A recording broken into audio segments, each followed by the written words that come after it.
So here's an interesting one.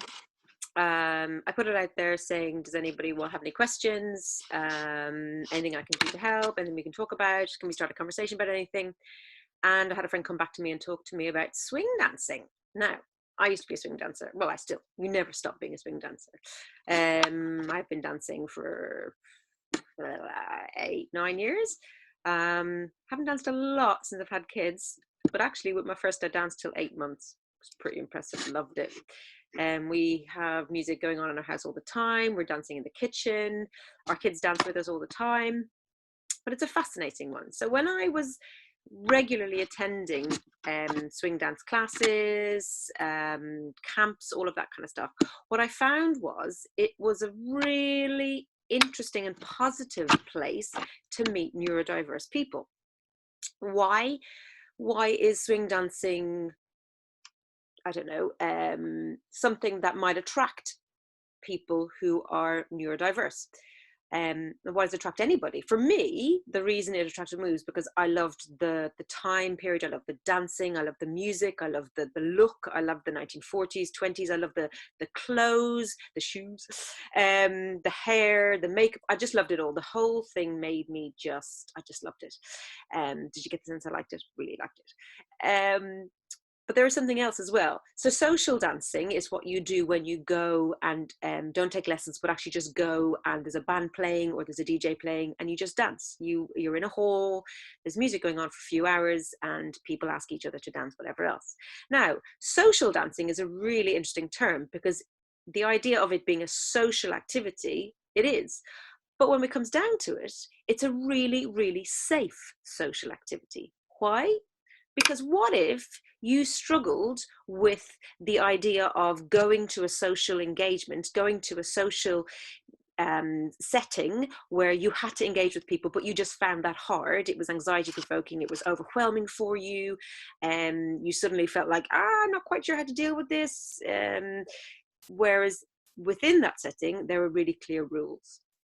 You arrive, you put your dance shoes on, you wait, you can ask somebody to dance, or you don't. You can stand around, and it's okay at a swing dance, at a tea dance, at a social dance, to actually just sit there for the whole thing, just listening to music and not speak to anybody and have a drink. That's fine.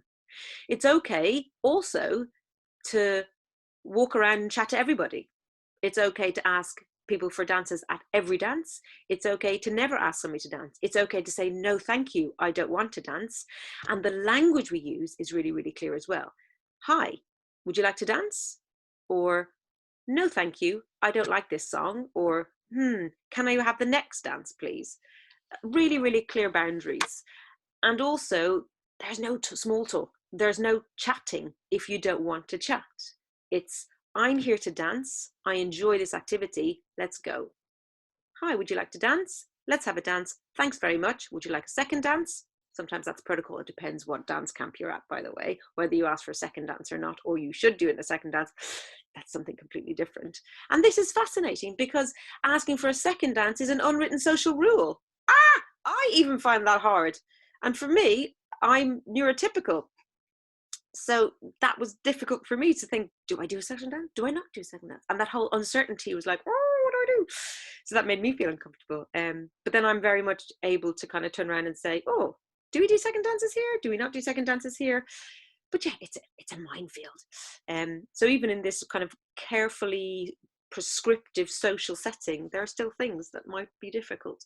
But actually, it's a very nice, safe community and a very safe setting for people to engage in a social activity where the real social pressures of engaging with people that you don't know, that you may never have met before, and are really quite, in a sense, easier to do. I was asked, what about during classes and lessons, if we're doing lessons and people, autistic people or neurodiverse people come to the sessions, what can we do to make things easier for them? One friend said that they did write, and on the sign-up sheet was, do you need any reasonable adjustments? Please let us know.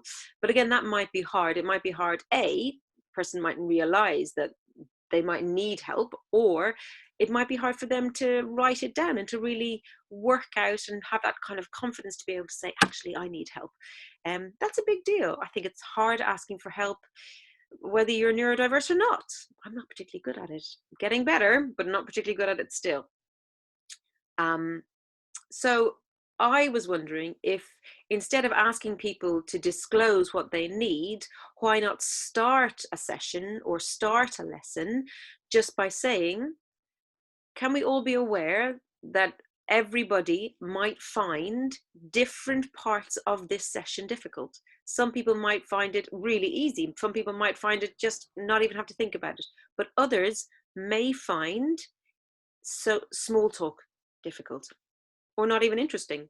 Some people might find the idea of having a chat while you're dancing too hard to do while you're trying to learn the steps. So please just be aware of other people's needs. So rather than just asking people to point out their own needs, just try and make it the thinking of the group is that we're aware of other people and how their brain and their thinking might be different to ours. That's enough.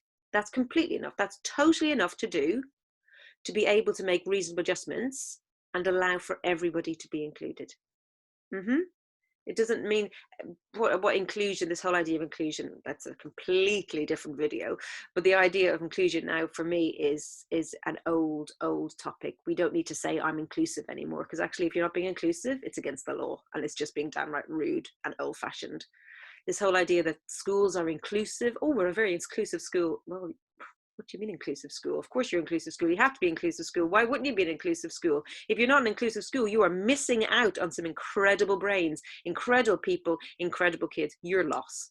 So the idea that for you to be able to want everybody to be involved and to get as much as they can do from every session, the idea will be just to change things for everybody, not just for the people who need it, but for everybody, by just making them aware and accepting that people see the world differently, and that it could be that the way they've engaged with you at a particular time, not to judge, not to take offense, but to say, oh, I wonder if that person struggled with that. I might try it differently next time. So that's what I feel about that.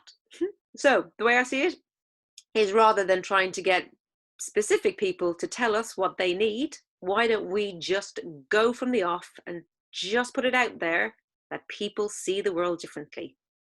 Our perspectives are different.